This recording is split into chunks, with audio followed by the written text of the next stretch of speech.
Welcome back to another video on Gearsaw Studios, and today I'm going to be showing you how to build a library so that way you can flex to all your friends how many books you have. Especially if you have a good sugarcane farm, this will be relatively easy to build. And without further ado, onto the tutorial. First off, we just need the pallet, and all of these blocks are relatively easy to get in large quantities. Just get some dye and destroy badlands, mining, tree chopping, destroying a lush cave and smelting, more mangrove destroying, and then some spruce tree destroying. All relatively easy. Then we have this relatively large footprint where we have the foundation because I've had to re-record this 3 times already thanks to so many videos being emergency made. And then what we want to do is have this central part be 7 blocks. Add a gap here and fill it in with polished granite, and then have 3 on the corners. Make sure the very corner here is empty, so that way they're not pressed together like this, but built like this. As you can see, the middle parts have 5, edges 3, 5, 5, 5, 3, 3, 5, and then what we want to do from there is texture it. You can see it's all busted, and that's why we have double layers here of deep slate behind the cobbled deep slate.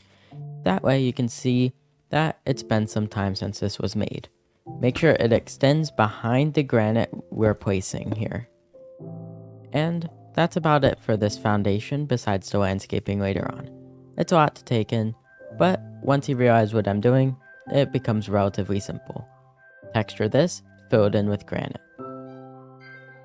Just a quick note, when you are doing this and you have your cobbled deep slate behind these pillars, I realized that it doesn't actually make sense to do so, since it would break the illusion about this being a solid block.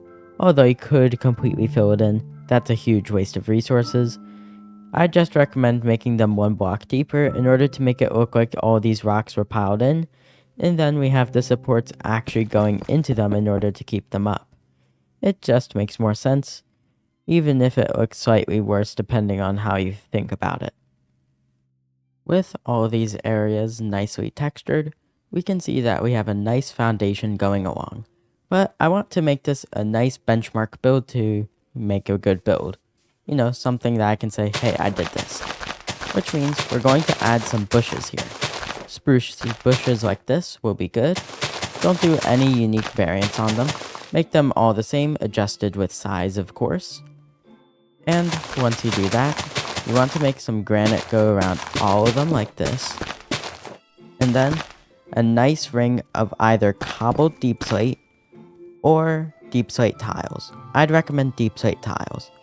Add the bushes all the way around, the granite through, make your nice pathways, and if you're close to an edge it might be difficult, but if you add all these things, then you'll have a very nice foundation. And if you have a good foundation, makes the rest of the build above it look good. I've now made the path going all the way around. We have the granite on the outside. It curves around corners. Not any specific way to do this, besides on the very corner, include a lantern. And then, these dividers here should have a little protrusion with a lantern on top. With 1 granite, 1 stair, 1 lantern. Simple as that. The only change I could recommend, and this is probably the worst time to say it, is replacing the blocks under the leaves with moss. Depending on your biome choice, the grass under it might contrast with the spruce too much. Although if you're in a taiga or meadow, it would probably work okay. But otherwise, you could probably get away with doing moss under there. It would probably look better, but that's down to personal choice. Then, on top of each one of these granite things, include a light blue terracotta like this. Surround it with more granite. The corners are a special case scenario, in which we don't want to overdo it too much. I was still torn on whether to include this, although this seems to be the correct answer here. And then you want to go several blocks up. The exact measurement I don't quite have yet, since I plan most of these on the fly, but you just connect these all across. And while you're on the same layer as this, go in 1 block, so that way we have wall room, and then replace this entire area from there to here excluding the staircase that I included, just a simple staircase, replaced the walls with granite there, with mangrove planks. It's a lot of mangrove planks, but of course, if you made it this far with the deep slate, it's probably not too difficult. With our mangrove planks now in place, you'd think that we could start doing some of the interior, but I'd recommend doing the walls first. And yes, a very large wall jump scare, but surprisingly, it's not even that difficult. You just make 6 block segments like this for each little area, and we make these little columns go up, nice framing. On the second layer, we make them a little bit shorter, but that's for a good reason. And then the middle one, more stairs to give it a different shape, and on top of all that, we have some dark oak. I'd recommend making the tops of the corners full blocks, everything in between stairs, and above these pillars, full blocks yet again. Also, if you have a nice little block here on the center window, add a block on top and not the bottom. And this might all seem kind of complicated, but if you see more of it later on in the video, feel free to pause it and analyze what I've done exactly, since I can't go over every single block placement here. With all of our framing completed, we have the unique designs on the second floor, and our little rim up here has some nice dark oak. We now can call this exterior complete once you add a lamp post to it and through the very front of the building. These lamp posts I made a community post about. Seems like people prefer trapdoors.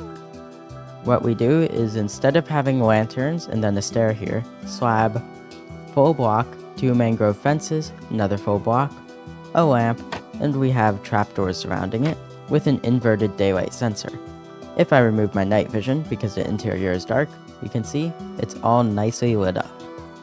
And then we can now move on to the front of the building, turning night vision back on, and we see that we have 2 alternate facing doors. Because with an odd number of blocks, we can't have double doors without making it off center, but at the same time, 1 door looks awkward. Therefore, having 2 doors is the answer. On the inside, we want to have a brick slab ceiling with a mangrove floor to divide the 2 floors. Having full blocks, although it might seem better in practice, it doesn't quite work with the windows, which means slabs are the way to go, not to mention, they're quite cheap. Define where you want the second floor to start and stop, and what I recommend doing is making sure there's 2 staircases up in order to get to the second floor, with a nice open area in the middle. No exact measurements because every build's different, especially with the windows. Once you've divided the place into 2 separate and distinct floors like this, then you need to add staircases like this. I placed them in the middle of the room with a very simplistic design, block here at the stair level, and then stairs on the top and bottom. Although not 100% complete, still, it's a simple design you can use to place really nice stairs. Then, make the ceiling brick slabs, and make sure that you have a nice border around this top part. You see, this railing is 1.5 blocks thick, technically 2, but small thing, and it's very ornate. Perhaps place another couple of lanterns here. Well, there's none here, but still. You need to make sure that this place is nicely lit up before we add proper lighting. Otherwise, you're going to be in for quite the time up here. Place down temporary torches, make the ceiling bricks, and then we can move on to texturing. And texturing is quite simple. We're going to grab ourselves granite, and instead of polished granite, because we already used a framing with that, and surprisingly it doesn't work, get yourself dripstone, and replace a couple blocks here and there with the said blocks. If we do this, it makes it look quite a bit better, because it breaks up some of the mundaneness of bricks considering their unvaried texture. Not to mention, it's just a sign of good building, and perhaps you even recuperate some bricks. Although the dripstone might not fit in the best, at least use the granite. Now you can see on our walls we have some granite, and this really adds a lot to the build, because when you have all bricks, it gets boring and repetitive. But when you add granite, and feel free to add more as you look at the build. It really adds a lot, gives it a little bit more character to it. And you can even include different blocks, dripstone, terracotta, etc. And the roof is a perfect example how to do this. Even if the roof itself is relatively flat, still, you can see it's just a bunch of random blobs in no particular formation, all just existing. And make sure to do it on every surface you can. Don't forget your second floor here. You can see where some areas I've forgotten a little bit, but once you add it, it looks better. Try adding as much texturing as you can, but don't overdo it. Just add it to any surface that you can. And then, once you're done with that, you can finally move on to adding the bookshelves themselves. And this is going to be a massive resource sink. And if you are running low on books, feel free to just move on, do the rest of the tutorial, and come back to fill in the rest of the bookshelves as you get more. Essentially, get yourself some dark oak, a bunch of bookshelves, and then you can build a simple design like this, where you have 4 or so. Don't copy this exactly per height. Of course, different areas need different heights, but we can see when we do it like this, we have a nice bookcase. You can end it in order to make hallways in the middle, preferably in front of these staircase backs. And this looks really nice. Add them around, different heights, different sizes, even make some of them little corner coves so that way you can have enchanting tables in this place. Because if you're able to get enough books for this place, I assume you can probably put a couple of diamonds in here. If you are able to successfully get one bookcase down, connect some sides up, get some nice lighting, then you're probably able to do all this. And yes, I know this is a little bit overwhelming, but you may notice that almost all of these are just differing variants of bookcases. Some are lecterns, some are chiseled bookcases, one's an enchanting table, more chiseled, more books, and then I added some desks around. These desks are simple, my stereotypical chair design. Then we have some stairs going around a 3x3, well, it's actually plus shape, cartography table in the middle, along with some candles and lanterns scattered around. Anytime you have a lantern, make sure it's on some nice dark oak, where we have a block, then stair, then slab. And then we have a receptionist desk. Pretty simple. I forgot the keyboard, but that's not a big deal. Make sure that you have a button anytime you build a computer in this build, along with some scattered books around. And then we move on to the second floor. More of the same stuff. More books, more tables, more books, and it's all very simple. The only thing of note up here besides the extra books is that we have some computers. And these computers are quite simple. We have some gray concrete along with some armor stands wearing chain helmets hidden below. You can do this by placing down the armor stand one block lower and then using a falling block or piston in order to fill in the area where the head is. Concrete's a good example since you can solidify it on the spot while it's a powder, which is a falling block. Either way, it's all very simple despite it being rather daunting. And then you have your library. It's all a really nice build, even if it's quite expensive. Still, it's something to signify you've really gone into the end game, especially with these nice lanterns outside. You can call this place home, or you could say it's a nice little piece of your town. But there is one small thing you can do. Add some carpets in various hallways. And this is also quite simple. Get yourself a color, and then get yourself a carpet. And then what you want to do is replace the ground with blue or another color of wool. And then when you reach an edge, make that carpet. And here's the thing why we do it this way. Notice you can place things on top of the wool in the middle, and you can't place things on carpets. Therefore, it's a much better choice in order to make everything more aesthetically pleasing, since you could have the carpet going under these chairs, since you can't place real carpets.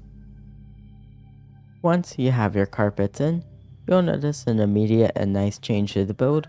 But of course, don't overdo the carpets. We still want to have some uncarpeted areas because mangrove wood is really nice looking. Although you could potentially include a lot more. Still, do what you think is best. And if you think something's too overwhelming, perhaps remove it.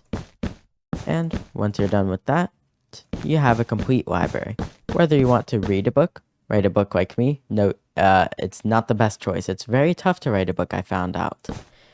But I'd recommend building it even if you don't plan on actually using it for reading, since it's a monument to how many books you have, and it's a necessary build for just about any city that has any sort of public infrastructure. And with that, it's the end of today's video. If you enjoyed this video, remember, please like and subscribe. And even if you don't, enjoy the rest of your day. Gearsaw out.